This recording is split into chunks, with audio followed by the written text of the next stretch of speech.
para decirles que aquí tengo mi presentacioncita que solo tiene 3 slides.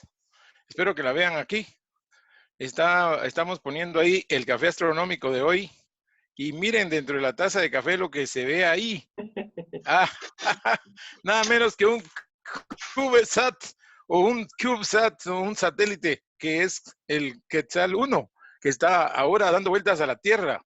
Y nuestro invitado esta noche es Dan Álvarez. Dan Álvarez, miembro del team de Quetzal 1 en el espacio y prácticamente quien nos va a platicar de muchas cosas interesantes en el equipo que tan orgullosamente puso en órbita este primer satélite. Quiero decirles que Dan Álvarez estudió ingeniería electrónica en la Universidad del Valle. Él se graduó en 2019 y su proyecto de graduación fue el módulo de determinación y control de actitud del satélite. El módulo de determinación y control de actitud del satélite. Ya le vamos a preguntar qué significa todo esto. Se oye complicado, Dan. O se oye como que el satélite tuviera un mal carácter. Sí, tenemos que controlarlo. Y por último, también contarles que trabaja en la estación de control de la Tierra, de Tierra, en la estación que todos los días registra los movimientos de Quetzal 1 y él es el que maneja los datos. Muy interesante lo que nos estaba contando. Y bueno, démosle la bienvenida. Bienvenida, Dan Álvarez, miembro del team de Quetzal 1. Gracias por estar con nosotros. Te damos un aplauso, en realidad, representativo para todos los miembros del equipo que hizo posible esta fabulosa hazaña. Y estamos muy contentos. Y cuéntanos primero, tal vez algo de feeling. ¿Qué se siente ser parte de un equipo que hizo eso? ¿Qué hizo eso? O sea, ¿lo puedes creer o no? Sí, la verdad sí, ¿verdad? Con los desvelos, sí se cree. Cabal, y eso que decís es un punto interesante porque creo que muchos del equipo hasta cierto punto habíamos normalizado la situación ya, porque nos había costado tanto y había sido el día a día por tantos años que el hecho de que en marzo se lo llevaran a la estación y hace una semana lo desplegaran desde la estación, por un lado siento que se sentía como un paso natural porque era como ya después de tanto algo tenía que suceder. Pero más allá de ese cinismo que a veces le agarra a uno, creo que todos están muy contentos con esto. Y sobre todo cuando uno se puede al menos detener un momento a ver al cielo y pensar que ahí arriba hay algo nuestro, ¿verdad? Que parece muy extraño y difícil de comprender. Incluso a mí a veces cuando estoy en la estación de control conectado remoto y me toca ver por dónde viene el satélite, o sea, uno no tiene, como que uno no comprende bien qué tan rápido se mueve eso y qué tan lejos está, ¿verdad? Porque sí. de repente yo estoy en la estación 10 minutos antes de que vaya a pasar y en ese momento en que yo estoy ahí, el satélite anda por Alaska, o bueno, no llega tan alto, por decir algo, Washington, en Estados Unidos, y 10 minutos después ya está acá, ¿verdad? Que es impresionante, son 27,000 kilómetros por hora a lo que va. Entonces, creo que todos estamos explotando de felicidad en esos primeros días y ahora solo muy contentos porque el satélite está operando bien, está sano, por decirlo así, y parece estar funcionando, como le gusta decir los ingenieros, nominalmente. Entonces, Nominalmente. Hablando de estilo de la NASA. sí. Muy bien. Excelente. Y contanos qué, bueno, platicarnos ese módulo que fue tu proyecto de graduación, como qué es lo que hace en el satélite. Sí, sí.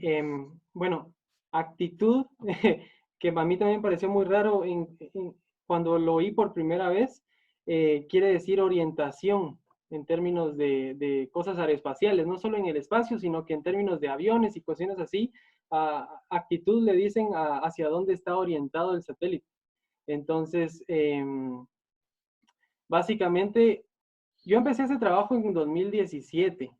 El satélite ya llevaba algunos años de estar la idea en construcción para ese entonces y yo entré en 2017, finales de 2016, porque quería colaborar en algo y me acerqué a uno de los codirectores del proyecto, Víctor Ayerdi, básicamente a decirle que quería ayudar y no sabía exactamente cómo, pero si necesitaban ayuda en algo, pues que me avisaran, ¿verdad? Y como varios meses después me habló que sí, que quería ver si lo ayudaba con algo y me dijo, o sea, me dijo un montón de cosas que yo ni sabía. Me dijo que necesitaban hacer el sistema de control para el satélite, que el sistema de control iba a ser un sistema pasivo, a él se lo habían sugerido algunos de los expertos que nos han apoyado en el proyecto y le dijeron que era relativamente sencillo de hacer y que si me animaba a entrarle. Y yo no había visto ni una sola clase de sistemas de control para ese entonces en la universidad, y menos para satélites, supongo. Entonces le dije que me diera una semana para pensarlo, y al final sí estaba relativamente sencillo, o sea, no sencillo, pero comprensible al menos. Entonces, en eso entré. Entonces, ¿qué hace el sistema de control? Que supongo que es lo que no he dicho. Básicamente el satélite es una brújula gigante ahí arriba, en el sentido de que lleva un imán adentro, y ese imán trata de alinearse con el campo magnético de la Tierra, así como una brújula se alinea, ¿verdad? ¿Y por qué queremos que se alinee con el campo? Porque el satélite va rotando a cierta velocidad cuando recién lo lanzan. Y esa rotación no es buena por dos razones. Una, llevamos una cámara a bordo y queremos una plataforma relativamente estable para tomar fotos, ¿verdad? Entonces, si está rotando, se está moviendo y todas tus fotos salen malas. Y segunda, que las antenas que lleva también no es ideal que va de moverse porque eso como que interrumpe tu enlace de comunicación. Entonces, por esas dos razones querés estabilizarlo. Y la manera en cómo lo estabilizas es eso. Entonces, el campo magnético de la Tierra sí varía, pero es relativamente estable a lo largo de toda la órbita. Entonces, si vos alineas tu campo magnético, tu satélite que diga, con el campo magnético, efectivamente lo estás estabilizando un poco, ¿verdad? Y tengo una imagen interesante que tal vez les comparto para que eso se entienda un poco mejor. Voy a ver si comparto mi pantalla. Bueno, esto tal vez, no sé si aquí hay chat para mandar esto, pero si la gente Sí, quiere, chat. si la gente quiere meterse a ver los datos que el satélite está mandando ahorita, pueden meterse a este link. Aquí se los mando. Ahí está. Y Ahí lo entonces tenemos ya. pueden meterse a ese link, pero igual voy a compartir mi pantalla solo para que vean esos datos que estoy diciendo y para que entiendan tal vez un poco de eso que va. Entonces, Ahí cuando ustedes estamos se meten a viendo. este link, nítido. Cuando ustedes se meten a este link, ven esta página, ¿verdad? Y estos son como los datos en vivo del satélite hasta el momento. Entonces, estos datos son tanto capturados como por nuestra estación aquí en la UVG, como por cientos de estaciones alrededor del mundo que están conectados como a una red global de estaciones de control que reciben datos y los reenvían. Y esto es impresionante porque es todo así de código abierto, la comunidad es súper, súper amigable, y solo lo comparten porque les gusta. Entonces, gracias a ellos es que tenemos tantos datos del satélite. Y lo que les iba a mostrar es básicamente si ustedes bajan hasta abajo, ven esta gráfica aquí que dice giroscopios en inglés. Y básicamente lo que ven con eso, solo voy a cambiar aquí. Cuando el satélite recién lo lanzaron, iba girando como medio descontroladamente. Voy a retrasarlo aquí un poco más. Entonces el lanzamiento se ve en este momento aquí, donde empiezan los datos del lado izquierdo. Y entonces esas son las velocidades angulares del satélite cuando recién lo lanzaron. Entonces ven como mucho ruido, y giraba hasta como 20 grados por segundo. Y conforme el tiempo fue pasando, eso se va disminuyendo, ¿verdad? Va volviéndose más pequeño, que básicamente quiere decir que el satélite ya no está girando como loco, ¿verdad? Sino que está como más controlado. Entonces eso es lo que hace el sistema de control, ¿A qué básicamente. altura está girando el satélite, Dan? Está a 400 kilómetros de altura, Ah, que es la altura de la Estación Espacial Internacional. 400 kilómetros de altura. Sí. Ok. ¿Guarda, ¿Guarda la misma altitud en toda la órbita o en algún momento tiene más acercamiento? Sí, sí, o sea, la guarda en el sentido de que no decae tan rápido, pero todavía hay cierto arrastre atmosférico, hay como, todavía hay un poquito de atmósfera, ¿verdad? Y eso te hace ir perdiendo velocidad poco a poco, poco a poco. Por lo general, estos satélites a esa altura duran un año y medio, por ahí, eventualmente decaen y se queman en la atmósfera, ¿verdad? Porque es muy bajo todavía. O sea, más o O sea, menos ese es el tiempo esperado. Pero, sí, sí, cabal. Depende de muchos factores. Puede ser un poco menos o puede ser un poco más, pero sí. De hecho, la Estación Espacial Internacional, cada vez que llega una de las naves, bueno, tal vez ya muchos aquí saben eso, ¿verdad? Pero cada vez que llega una de las naves estas rusas a la estación, la elevan un poco más porque va perdiendo altitud conforme pasa el tiempo. ah, interesante. No, aquí muchos que estamos en cero. Así que sí, bienvenida a cualquier explicación. Ah, Así, buenísimo. y que nos gusta aprender también. Bueno. Ya, y entonces, otra pregunta que teníamos, ¿por qué creo que sería bueno que supieran todos los que están escuchándonos, que ahorita vamos por 50 personas, ¿por qué la órbita es alrededor de la Tierra y no es estacionaria sobre Guatemala? Sí, uno, el costo. Ah, Em, o sea, digamos, lo pongo de esa manera porque las órbitas geoestacionarias están bien, bien, bien alejadas de la Tierra, ¿verdad? No podés, como que es físicamente imposible lograr una órbita geoestacionaria a 400 kilómetros de altura. Para estar en una órbita geoestacionaria tenés que estar, ahorita el dato no me lo sé, pero como 30.000 kilómetros de altura aproximadamente, mucho más. mucho más alto. Entonces tenés que asegurarte de varias cosas cuando estás a esa altura, ¿verdad? Una, que puedas llevar a tu satélite hasta allá, ¿verdad? Segundo, que tengas un enlace de comunicación bien fuerte para llegar tan lejos, ¿verdad? O sea, buenas antenas por mucha potencia. Y tercero, que diría yo también, necesitas, si vas a tomar fotos de la Tierra, necesitas una buena cámara, ¿verdad? Y un buen sensor óptico no cabe en un satélite como el nuestro.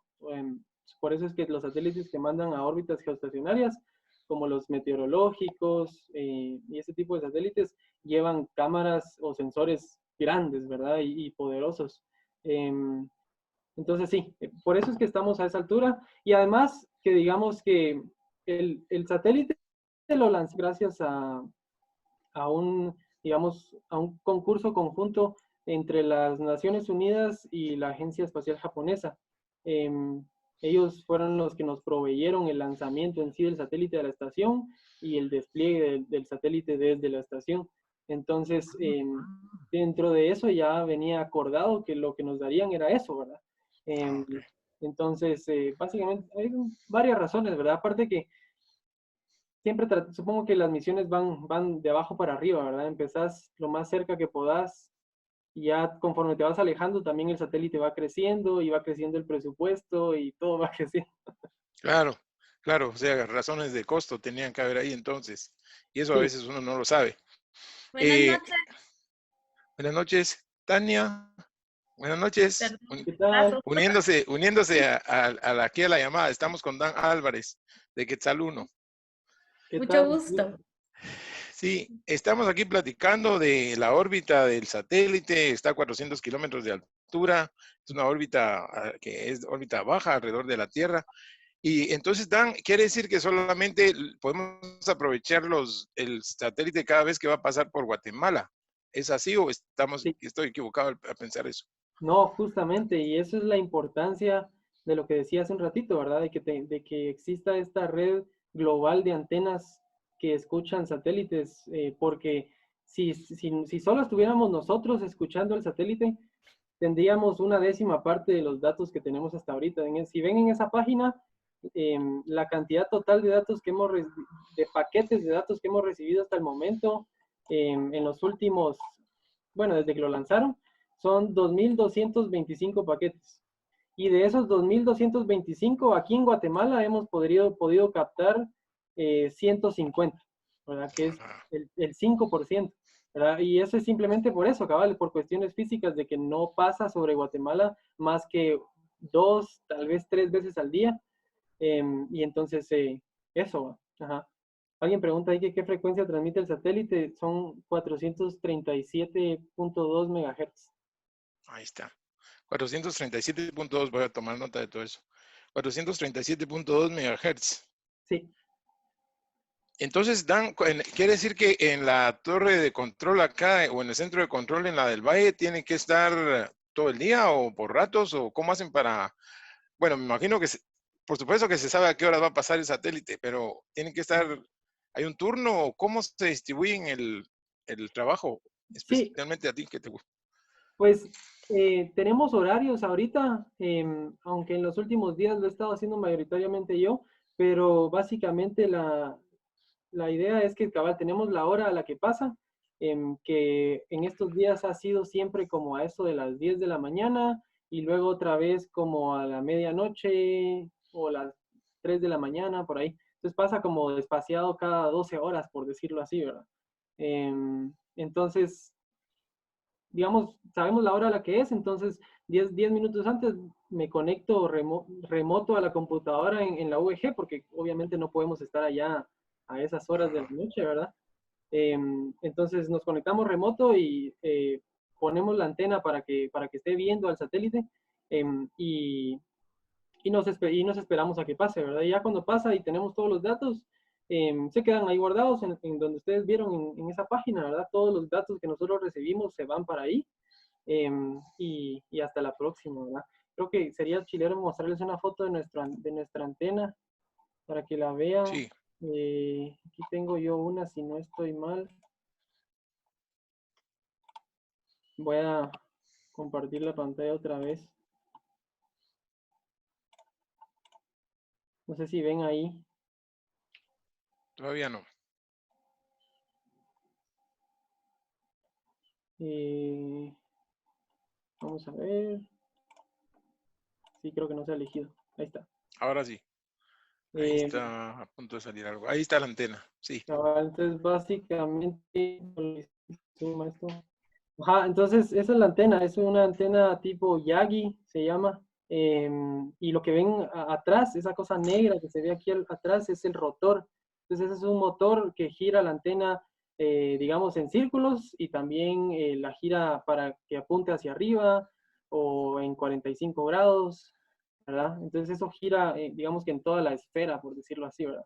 Esa es la antena que tenemos en el techo de la OEG y eso, creo que en eso fue lo que yo trabajé también en el último año. Tenemos unas preguntas igual de técnicas. Dice, ¿qué modulación emplea para enviar la información? Dice Álvaro González. Sí, eso es un protocolo bastante viejo, se llama AX25.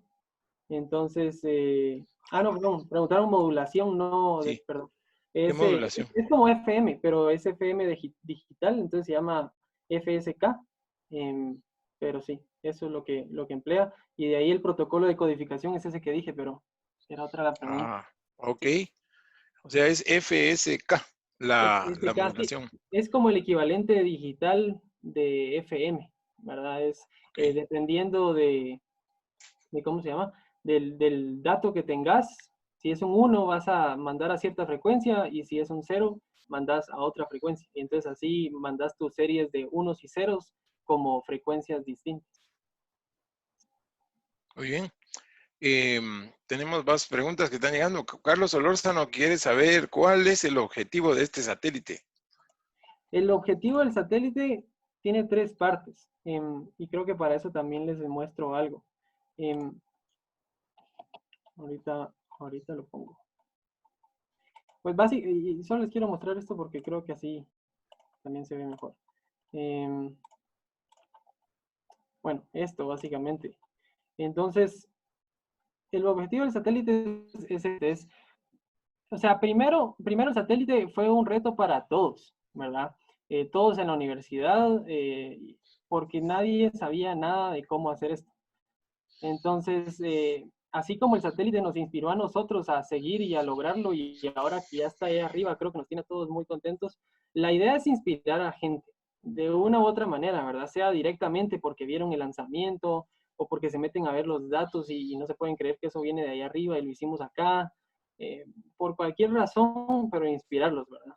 Y ahí pongo niños, pero realmente inspirar a cualquiera, A cualquiera, sí. sean niños o no sean niños. Entonces, eso es lo primero. Y luego, de la mano con eso, está lo que logramos hasta cierto punto y queremos seguir haciendo, que es formar capacidades en la industria, en el país, digamos, ¿verdad? Gracias al proyecto, cada quien que trabajó en distintos módulos aprendió muchas cosas. Y más allá de aprender muchas cosas, nos dimos cuenta también de todo lo que no sabemos, ¿verdad? Creo que poder, em, supongo que trabajar para mejor, para saber más, para aprender más de eso, es lo que queremos como punto final. Y eventualmente, o sea, como ejemplo, esto supongo, ¿verdad? La universidad, este proyecto se dio em, gracias en su mayor parte a voluntarios, ¿verdad? Voluntarios profesores o voluntarios estudiantes, lo que sea, pero voluntarios. Y al final, o sea, la gente lo hacía porque le gustaba y eso está muy bien, pues porque al final así es como nacen las cosas. Pero lo que quiero resaltar de esto es que ya para el último año, ya para el último año en el que trabajamos en el proyecto, que fue el año pasado, finalmente se contrataron ingenieros para trabajar en esto. Y entonces, bien podría decir uno que esas personas que se contrataron fueron las primeras personas contratadas en el sector aeroespacial guatemalteco, Sí, que no pues, existe como tal, pero digamos es un paso enorme hacia adelante, ¿verdad? Porque eh, el hecho de que te paguen por algo, más allá de que te estén pagando plata, quiere decir que el trabajo que estás haciendo es importante para gastar capital que podría irse a otra cosa, ¿verdad? Y entonces creo que eso fue una de las claves y la idea con esto es que esto siga. Entonces, al menos en la UVG, el laboratorio de ingeniería aeroespacial que se creó para sustentar el proyecto continúa, ¿verdad? Y la idea de eso es que más allá de trabajar en otro satélite, que es un reto por los costos, trabajar en cuestiones del espacio no tiene que ser caro o no tan caro en todo caso, y puede hacerse, ¿verdad? Porque, por ejemplo, la Estación Espacial Internacional tiene programas mediante el cual una universidad puede aplicar con un proyecto, con un experimento que quieran ellos proponer para llevarlo a la estación, ese experimento, y que los astronautas allá lo hagan y devuelvan los resultados, y eso ya es un proyecto espacial, ¿verdad? Entonces, la idea de ese laboratorio es eso, es como que hacer que crezcan esas pequeñas cosas. Y eso, ¿verdad? Formar capacidades. Entonces ese era el segundo punto. Y finalmente, ya hablando de algo más técnico, es validar un sensor monocromático multiespectral que diga para detectar clorofila en cuerpos de agua. Entonces la idea de ese sensor es que tiene una cámara monocromática, es decir, digamos que una cámara en blanco y negro, eh, y esa cámara tiene que tomar fotos a distintas longitudes de onda del mismo objeto, con la idea de que cuando reconstruyas la imagen a partir de las distintas fotos que tomaste, podás sacar datos de esa imagen. En este caso, detección de clorofila en el cuerpo de agua al que le tomaste foto, ¿verdad? Entonces, esa es la idea. Entonces, básicamente, adentro del satélite hay una cámara y hay esta cosita que se ve aquí en la esquina inferior derecha, que es un carrusel de filtros. Entonces, eso que ven en el centro es un motor que gira cada uno de los 4 filtros, el rojo, el verde y el otro que no logro ver el color porque tengo algo aquí que me tapa. Entonces, lo gira y lo pone frente al lente de la cámara para que la cámara tome una foto con ese filtro y así con el otro, etc. ¿Verdad? Entonces, esa es la misión final que aún no hemos probado porque aún estamos evaluando el estado del satélite y queremos seguirlo haciendo por al menos algunas semanas previo a pasar al otro objetivo de la misión, ¿verdad?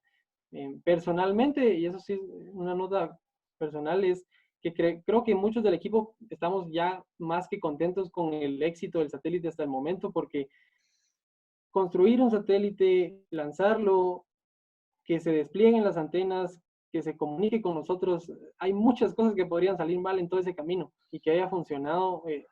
ya diría que es el 90% del éxito de la misión, pero esa es la idea.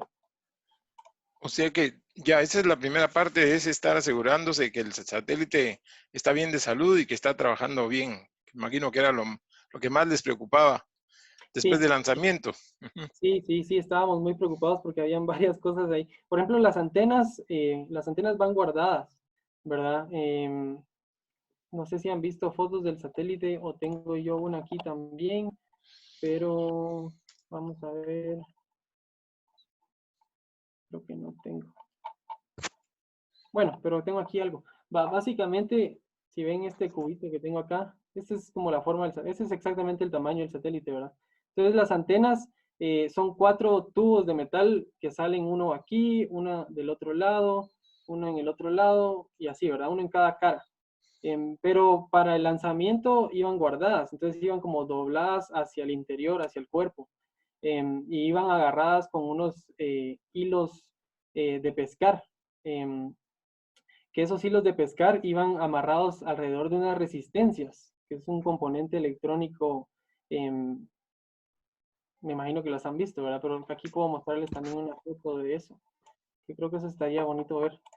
Esto creo que es uno de los componentes de los que estamos más orgullosos en el satélite porque fue completamente hecho aquí en Guate. Esto valía como $4,000 si lo comprábamos fuera y a nosotros nos costó 250. La gran. Hacerlo costó mucho más, ¿verdad? Las personas que trabajaron en eso, la verdad es que están contentísimos porque funcionó. Entonces la idea es, imagínense que esos palitos de madera que se ven ahí en cada esquina son las antenas, ¿verdad?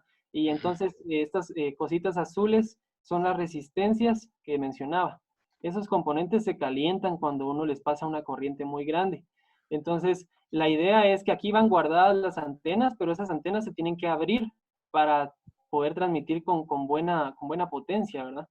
Entonces, para abrirse tienen unos resortes, pero entonces van como agarradas con ese hilo en contra del resorte, ¿verdad? Y ese hilo, entonces lo que hacemos es quemarlo con esa resistencia. Entonces le metemos una corriente a cada resistencia que quema el hilo de pescar, que es literal hilo de pescar, o sea, eso no es nada así de espacial, que se quema, se derrite y suelta cada antena, ¿verdad?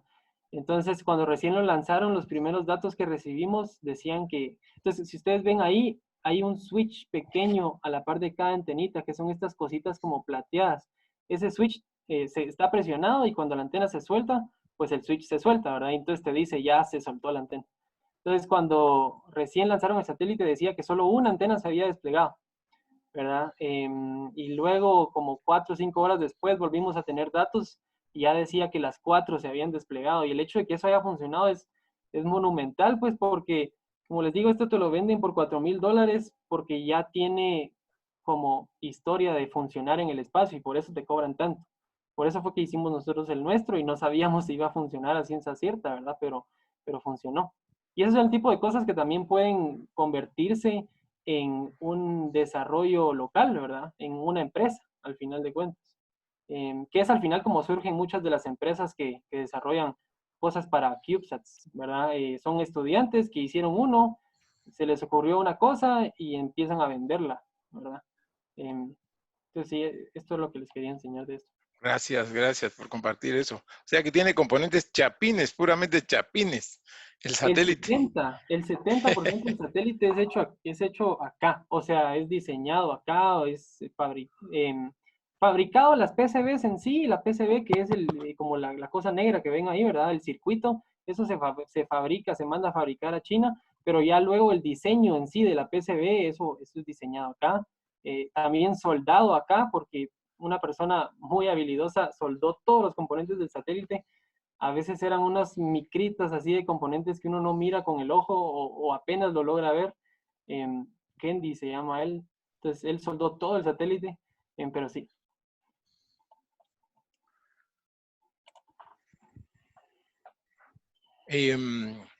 ¿Escuchas ahí? Sí, sí. Bueno, perfecto. Y otra pregunta que tenemos es, ¿con qué potencia transmite el satélite y con qué potencia se recibe? Si se tiene ese dato. Sí, transmite como con 1 watt de potencia. 1 watt. Que es bastante, la verdad. pero por la distancia y la atenuación que tenés, lo que terminás recibiendo en tierra es una nada. Ahorita no recuerdo la cantidad, pero son milésimas de watt lo que te llegan, ¿verdad? Y eso creo que es lo impresionante de las antenas y de los receptores, porque convierten nada en una señal visible, por decirlo así, ¿verdad? Pero sí, eso es lo que, esos son los datos. También tienen curiosidad aquí varias personas que quieren saber cuánto cuesta un satélite o cuánto cuesta poner, o si tienen alguna idea aproximada de cuánto costaría o cuánto es el costo de poner un satélite en órbita, como En para sí, darnos una idea. en sí el lanzamiento es la parte más cara y por eso fue que el proyecto se impulsó mucho cuando ganamos ese concurso que nos regaló el lanzamiento. El lanzamiento cuesta unos $100,000 por ahí, pero va para abajo. Antes costaba 100,000, pero conforme han salido más empresas que lanzan en específico este tipo de satélites pequeños, hay una muy famosa que se llama Rocket Lab. Es una empresa neozelandesa estadounidense. Lanzan unos cohetes negros hechos de fibra de carbono muy bonitos desde Nueva Zelanda.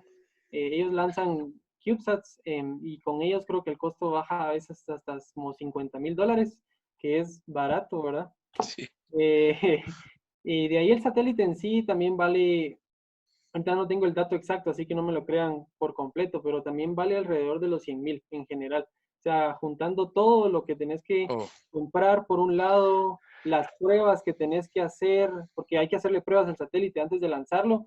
Fuimos a Escocia nosotros a hacerle las pruebas.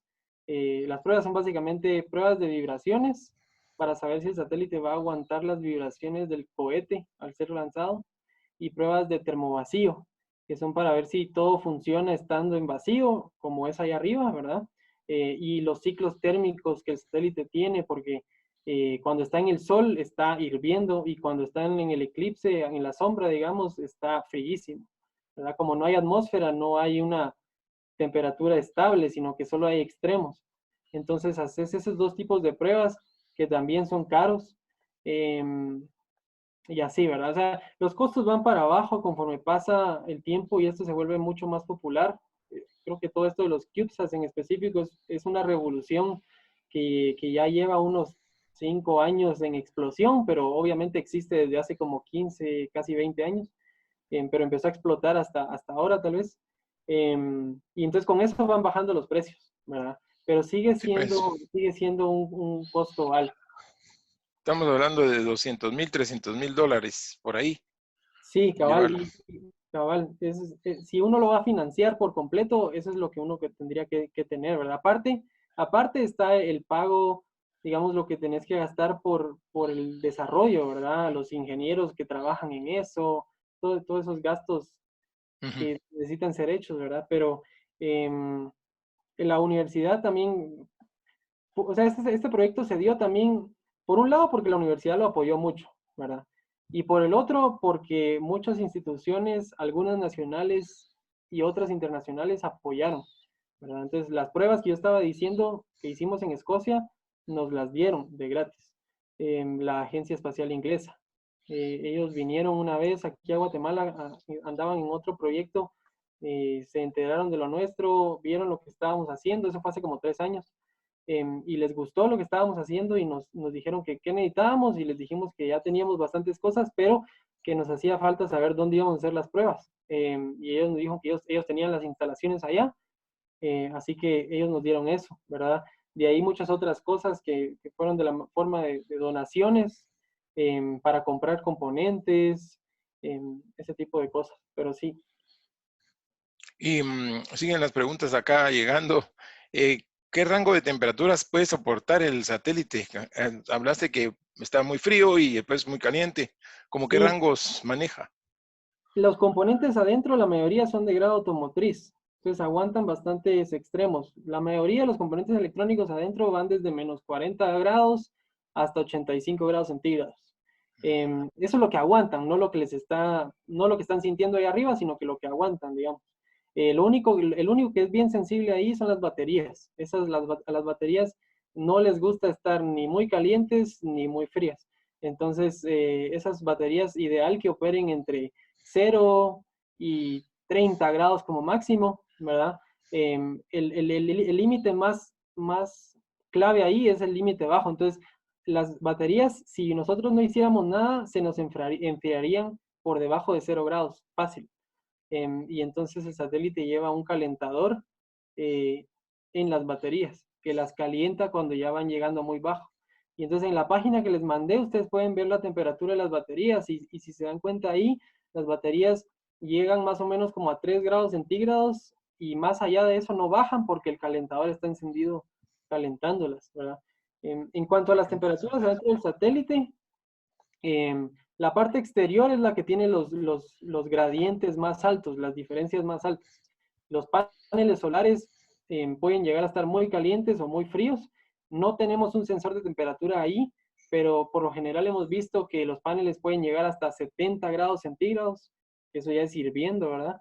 Sí. Hasta menos 40, por decir algo, menos 20. Adentro del satélite, como ya tiene esa cobertura de los paneles, ¿verdad? Que no dejan entrar el sol, adentro del satélite las variaciones son más aceptables. Entonces, hemos visto hasta el momento datos entre menos 15 grados, menos 10, hasta 10, 15 grados centígrados. Dan, ¿podrías darnos otra vez una vista de los datos que tú monitoreas y explicarnos un poquito, un par de datos tal vez, para Sí, que sí. pudiera, se han unido más de 25 personas nuevas, entonces ya Claro, andamos por los 71. claro, claro. Entonces, nos preguntan si podrías explicar un poquito la data que estás manipulando ahí, que te produce Sí, el satélite. bueno, entonces, si ustedes se meten al link, esto es lo que ven. Entonces, les doy una idea de cada panel. Hay como 3 paneles distintos. Primero está este, el superior, donde ven un par de cosas interesantes. Una es la hora actual en el horario universal, comparado con la última hora a la que recibimos datos. Entonces, si ven aquí, los últimos datos que recibimos fueron hace, ¿qué? Como casi una hora, ¿verdad? Hace casi una hora y la persona o la estación de control que lo recibió tiene este identificador, ¿verdad? Que de hecho, si ustedes meten en internet estas letras, si ustedes meten estas letras en Google, pueden saber en dónde está esa estación. Entonces, lo voy a hacer solo para que lo vean. Entonces, meto eso. Déjame buscar.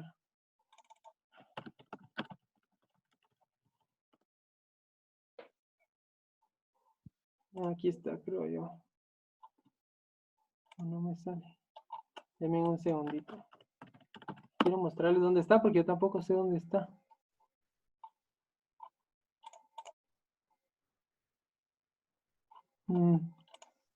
No sé por qué no sale. Bueno, tal vez más tarde les hago eso cuando ya no esté mostrándoles. Pero Sí, básicamente este es un identificador geográfico de dónde está la estación, ¿verdad? Hay como un código y ya te dice dónde está, pero bueno. De ahí, esto de aquí abajo que dice RTC es cuántas horas y días y minutos lleva el satélite encendido. Entonces, lleva 8 días encendido y 9 horas con esa cantidad de minutos, ¿verdad? Eso en el último momento en que recibimos datos, ¿verdad? A las 00:45 en horario universal llevaba ese tiempo encendido. Y esto de aquí de la derecha es como un trofeito para los radioaficionados que reciben datos del satélite. Básicamente es como un listado de quién ha recibido más datos en los últimos días, ¿verdad? Y entonces si ustedes ven aquí ¿qué es? En quinto lugar estamos nosotros, esta que dice VG. Nosotros hemos recibido 150 paquetes y de ahí hay estaciones en otras partes del mundo que han recibido más. En especial porque entre más al norte estás, más cerca de 51 grados, que es la inclinación de la estación espacial, mirás a la estación más tiempo, por decirlo así, y entonces tenés más chance de poder ver al satélite y de recibir más datos. Entonces estas estaciones están en Europa, la mayoría, y entonces reciben más datos del satélite, ¿verdad? ¿estas Em, son de radioaficionados, esas estaciones? sí, son de radioaficionados, sí, Ah, qué interesante. sí, Y, bien, o sea, bien, bien, bien. aquí en Guatemala alguien también se puede meter a monitorearla, un Sí, radioaficionado. sí, un radioaficionado que em, nosotros colocamos una guía. Nuestro Twitter, que es Quetzal1-VG, ahí está la mayoría de la información en sí como más técnica del proyecto, para la gente radioaficionada que quiera verlo, ¿verdad? Entonces, hemos colocado ahí guías de cómo recibir datos del satélite, Ahí está. cómo entenderlo y así. Entonces, eso está ahí en el Twitter. Este, pero ese es el primer panel, ¿verdad? Y ese es el otro dato que les decía, que hemos recibido 2.225 paquetes de datos del satélite en estos 8 días, ¿verdad? De ahí esto que dice EPS es el sistema como de potencia eléctrica del satélite. Es el que administra las baterías, el que las carga, el que le da energía a todo el satélite. Pero entonces, si uno ve ese subsistema en específico, va a haber un par de cositas. Por ejemplo, se ven a qué voltaje están las baterías, que esto es casi que completamente cargadas. Se ve a qué temperatura están las baterías en ese momento, que esto es muy buena temperatura. Todo lo que vean verde es bueno. Y de ahí entonces me van a preguntar por qué está en rojo esto. Sí, ya Eh, preguntaron ahí. Ajá. Eso fue un error y supongo que así hay que ser honestos con todo, ¿verdad? Eso fue un componente del satélite que falló, y que gracias a Dios teníamos redundancia, entonces no nos afecta, digamos. Pero ese componente ya no está mandando datos, pero hay otros componentes que lo suplen, por decirlo así, ¿verdad? Entonces, por eso se ve en rojo. Al final, esas son las cosas que pasan Claro, en el espacio, ¿verdad? Las en cosas todo. fallan, y hay que tratar de planear para esos fallos. Gracias a Dios, en este caso, cabal, teníamos redundancia, y entonces teníamos otras cosas que lo podían suplir. Pero sí, por eso está rojo eso. Y eso falló como el 30 de abril.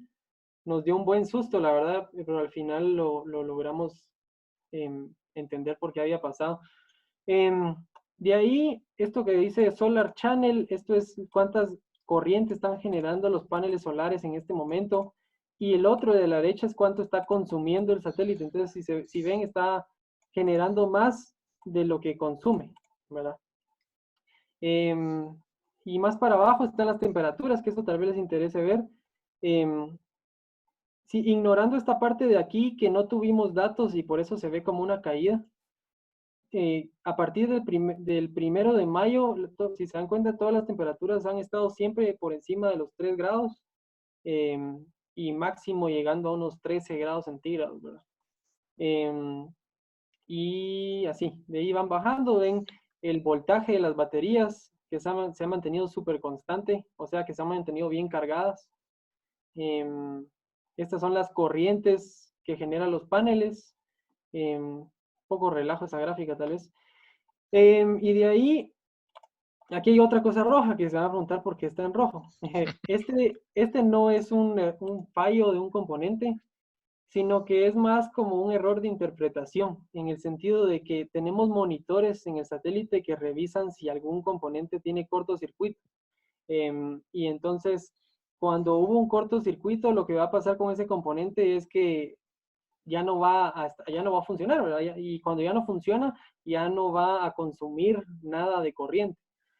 Pero el módulo ADCS, que es el módulo en el que yo trabajé, el de determinación de actitud, consume tan poca corriente que el satélite piensa que está en cortocircuito, pero realmente no lo está, ¿verdad? Entonces eso es algo que nosotros ya, Interpretación. ajá, cabal.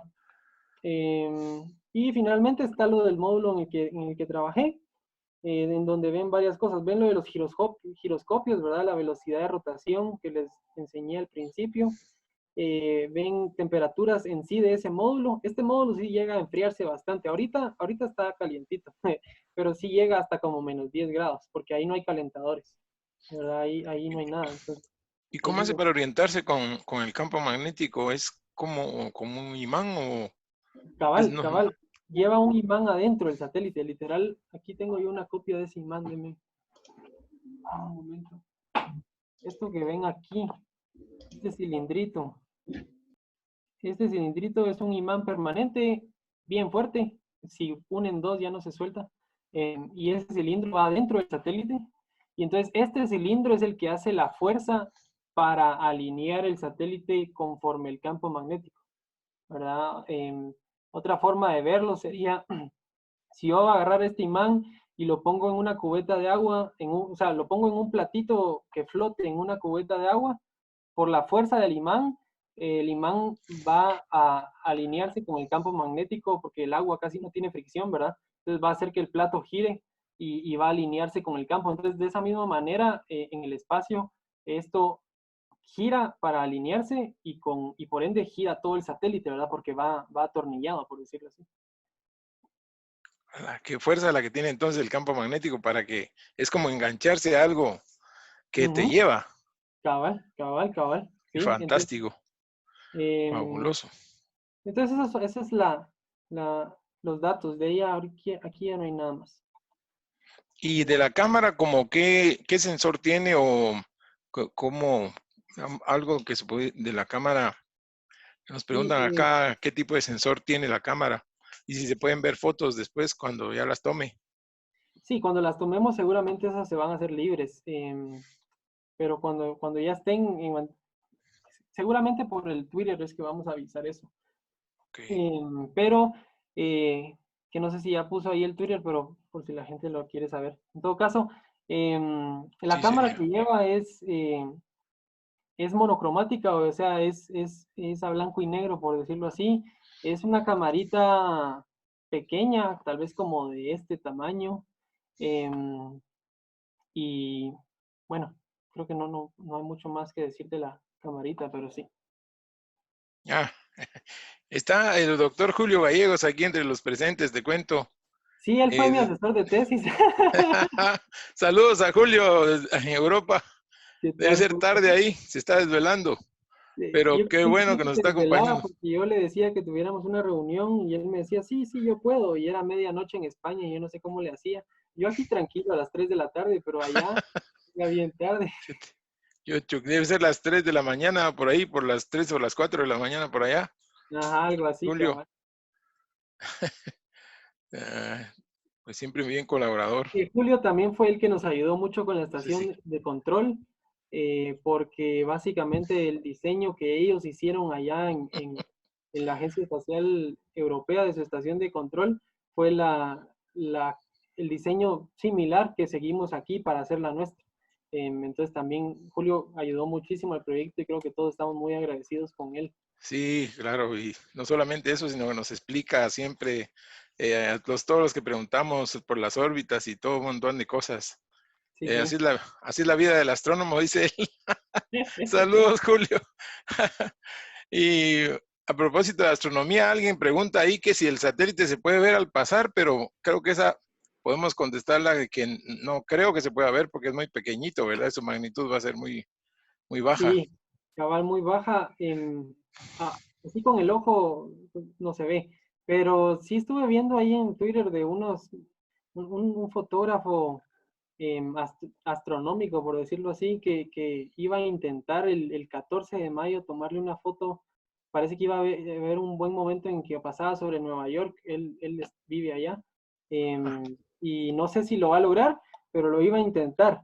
Entonces, a ver si para entonces vemos algo. Sí, sería muy bueno poderlo captar. Es Sí, sí. pequeñito, pero debe ser luminoso. Ajá, cabal, creo que ahí pusieron Jorge Colorado, creo que era él, ajá. Ah, es Jorge Colorado. Sí, él fue presidente de la Asociación Salvadoreña de Astronomía y ahora vive en Nueva York. Sí, Y es pues él conocido. era, ajá, y lo vi ahí en Twitter y a ver si lo logra. Ah, ve que entonces le vamos a decir que nos comparta la foto porque Sí, sí. Ah, mira, pues qué bien.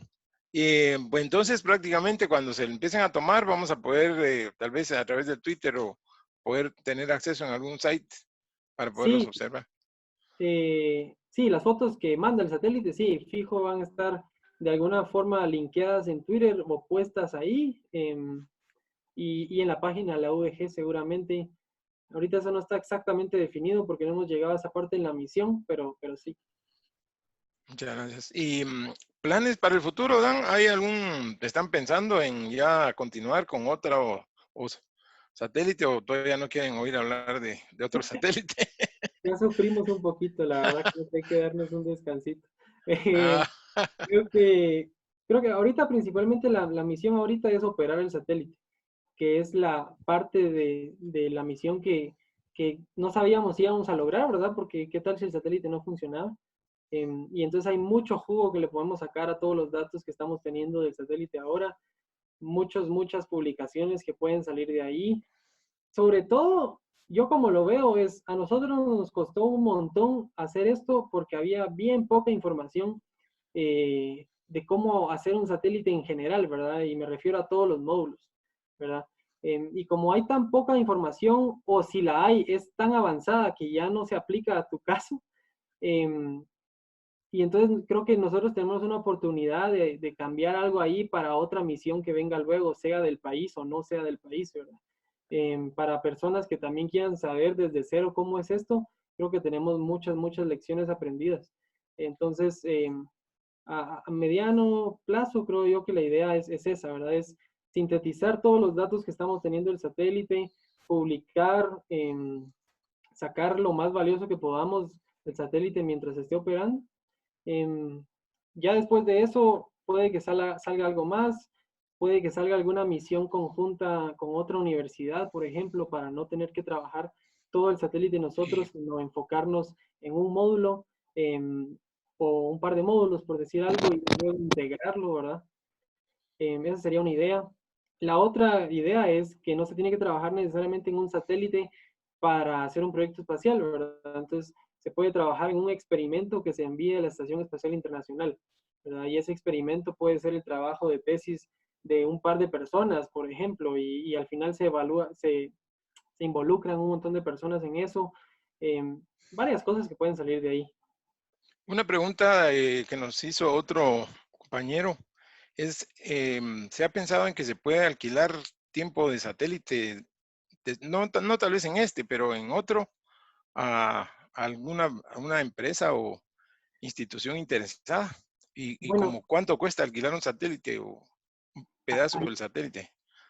yo creo que ahí sí te quedo mal porque no sé, pero sí sé una cosa interesante y Julio incluso nos podría decir un poco más de esto, que no es exactamente alquilar, creo yo, pero la ESA, la Agencia Espacial Europea, recién lanzó una misión de un CubeSat 3U, o sea, tres cubos juntos, ¿verdad? Como 3 veces más grande que el nuestro, em, el año pasado, y entiendo que la misión de ese satélite es ser una plataforma en el espacio para que grupos de personas o estudiantes hagan experimentos.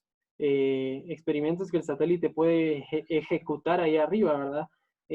Experimentos de software, ese tipo de cosas. Entonces, ese no sé si lo alquilen, yo creo que es más bien una cuestión más libre, no estoy Uf, seguro, Julio de seguro sabe más de eso, pero esa es una excelente idea, creo yo, que de parte de la Agencia Espacial Europea hicieron, ¿verdad? Porque ese satélite está abierto a que la gente pueda experimentar sin la necesidad de que tengan que hacer un satélite para poder experimentar, ¿verdad?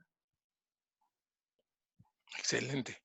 Y bueno, yo sé que te hemos estado bombardeando con un montón de preguntas y ya Sí, debes yo de estar estaba viendo el chat, cansado. pero ya no Sí, logré ver las preguntas porque se me perdieron. Lo la, bueno es que ya te la mayor quedaste parte las he tratado de trasladar.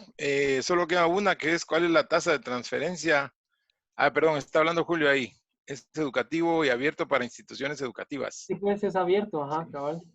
A Julio lo vamos a tener que invitar a un cafecito también, aunque sea a las 3 de la mañana, ya que sabemos que Julio le gusta desvelarse. Cabal. Ah, muy Edgar, bien, dice. Edgar, tengo una pregunta, perdón. Con champurradas. Perdón. Sí. Dice Julio que si le damos champurradas, entonces sí se mete a un café. Adelante, Marvin. Sí, perdón que lo interrumpí, Edgar.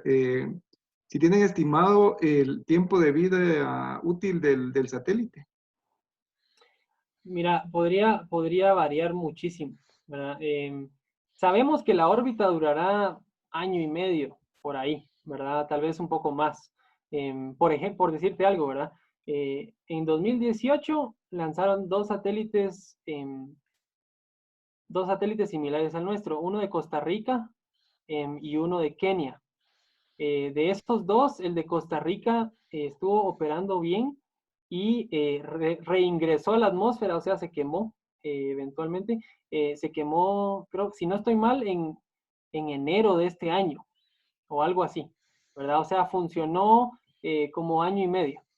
El otro, que es el de Kenia, que es igual, o sea, es la misma forma, todo igual, por fuera, pues es el mismo tamaño. em, por razones aleatorias, ¿verdad? Sigue allá, sigue funcionando, ¿verdad? Y ya lleva, ¿qué? 4 meses más que el de Costa Rica y los lanzaron en el mismo momento. Entonces, con eso lo que quiero decir es, hay muchas cosas que pueden hacer que tu misión dure mucho o que dure muy poco, ¿verdad? Entonces, podría durar 6 meses o podría durar 2 años en el sentido de cuánto dure la órbita ahí arriba, ¿verdad?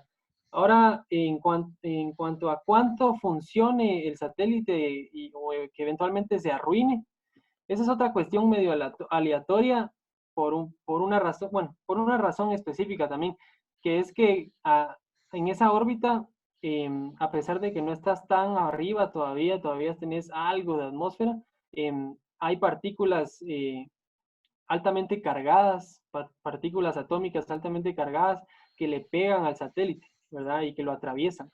Y si alguna partícula tenés la mala suerte de que le pega a una parte muy importante del satélite que no está cubierta, por decirlo así, eh, entonces puede dañarse esa parte y puede, ya sea solo dañarse esa parte y ya estuvo, o dañarse todo el satélite dependiendo a qué le pegó, ¿verdad? La computadora a bordo, que es al final como el corazón y el cerebro, la computadora a bordo está cubierta por un como recubrimiento de aluminio que lo debería de proteger bastante bien. Pero muchos otros de los componentes no, ¿verdad? Entonces, ya veremos, ¿verdad? Yo esperaría que por lo menos un par de meses, unos 3 meses, pero tal vez llegamos hasta 6 meses, un año. Creo que conforme vayamos avanzando, creo que es como alguien que está tratando de manejar una bicicleta o aprender y de repente dura un montón y luego en la otra se cae. Entonces, a ver qué tal. Sí, sí. Muy bien, excelente. Bueno, tenemos 3 minutos ya para ir cerrando. Se nos está terminando el café. Entonces, vamos a ir cerrando con las últimas preguntas. Hay un par de preguntas ahí que nos dice a qué velocidad o tasa de transferencia transmite los datos el satélite, más o menos. Eh, sí, son 4800 bits por segundo, o sea, lentísimo. O sea, ustedes tienen una conexión de internet de 5 megas en su casa o de 1 mega, eso es muchísimo más rápido que este satélite, ¿verdad? Es súper lento lo nuestro, 4 kilobits por segundo, pero esas son en general las velocidades de transferencia ahí. Si querés más rápido, tenés que tener como buenos sistemas de comunicación, porque entre más rápido querés transferir, más posibilidad de error en la transferencia tenés, digamos. O sea que tiene, entre más lento, más seguro, Sí, más cabal. segura la transmisión. Ah, ok. Ah, Sí, mira qué interesante, porque se mira como lento, pero es porque tal vez tiene que ser muy seguro. sí, y mira, o sea, uno dice lento, pero aquí hay una cosa, es que lento para nuestros términos en que estamos haciendo aquí Zoom, mandando video entre 50 computadoras, ahí sí es lentísimo, ¿verdad? Pero para los datos que ahorita estamos mandando, digamos, excluyamos las fotos por un momento. Sí, para los datos que estamos mandando ahorita, eso es rápido, ¿verdad? O sea, el paquete, ¿qué te digo? Dura un cuarto de segundo, medio segundo en transmitirse completamente, ¿verdad? Todos los datos que ustedes ven ahí en la página que les mandé o que les mostré, cada paquete de esos se transmite en medio segundo, por decirte algo, que es bastante rápido, ¿verdad? Porque la información, aunque es muy valiosa, es bien poquita, ¿verdad? Ahora las fotos, esas sí pesan más, ¿verdad? Y nosotros creo que nos tardamos aprox como 1 minuto en descargar una foto entera. 1 minuto y medio, dependiendo de cuántos detalles hayan en la foto. Muchas gracias, Dan. Bueno, muy agradecido, Dan, por tu tiempo. Te agradecemos en realidad tu buena disposición a compartir con nosotros, tu apertura para compartir todas las preguntas que te hemos hecho, Hasta los contestarlas y pues realmente nos sentimos muy contentos y muchas felicitaciones para ti, todo el equipo, que realmente nos hacen sentirnos orgullosos de ser chapines porque ya estamos en el espacio. Y gracias a esta iniciativa que tuvieron ustedes, excelente. Aquí estamos hablando de que ha sido un excelente café, delicioso, el cafecito espacial. Muy bien. Y no tomé nada todo este tiempo, ahorita se voy a ir a tomar. Bueno, no te dimos tiempo, pero ni de tomar café. No, Así hombre. que, pero muchas gracias de verdad, en nombre de todos los que te estamos escuchando. Todavía se mantienen 69, 70 personas. Ha sido realmente aleccionador y emocionante tenerte, y de verdad deseamos muchos éxitos a la misión y que sigan Gracias, adelante. gracias. Gracias por ponernos en el espacio. No, Sí. gracias a ustedes aquí por tenerme y les extenderé, les mandaré las felicitaciones al resto del equipo porque fueron un montón, la verdad, los que lograron esto. Sí, muchas gracias. Bueno, muchas gracias por todo. A todos, buenas noches. Muchas Y gracias. les agradecemos su presencia. Gracias a Dan Álvarez. Bueno, gracias, su nos tiempo. vemos. Feliz noche. Marvin, Feliz noche, muchas muchas gracias. gracias. Muchas gracias, Marvin. Gracias, Edgar. Gracias, Dan, de verdad, de parte de Mundidioma y de Guatepassport, pues te queremos felicitar a ti y a tu equipo, ¿verdad? Porque son un gran ejemplo para los jóvenes y verdaderamente hoy sí podemos decir que han puesto el nombre de Guatemala muy, pero muy en alto. Así que de verdad, un aplauso desde aquí, que se lo super merecen. Y gracias a ustedes, Edgar, por habernos traído también a... Muy bien.